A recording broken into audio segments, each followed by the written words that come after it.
Okay, so I'm gonna now try this new aftermarket uh, fancy mirror with the one that broke. That's actually the connector that's supposed to be able to connect uh, the electrical connections. That's this connection here.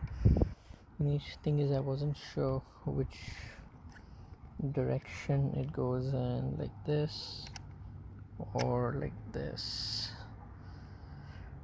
Uh,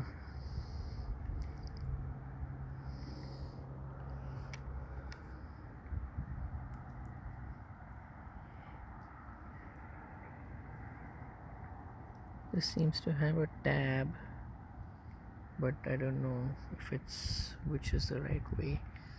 So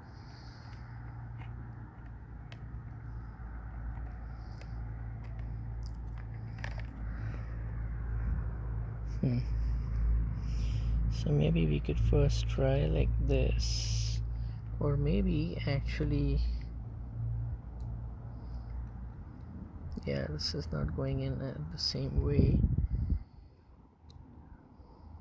I mean, it'll go in, but it's not plugging in.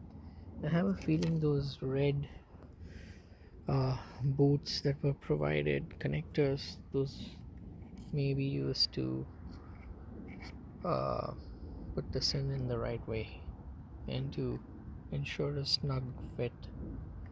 So I'm gonna go back and get those and try to see if those fit in over here.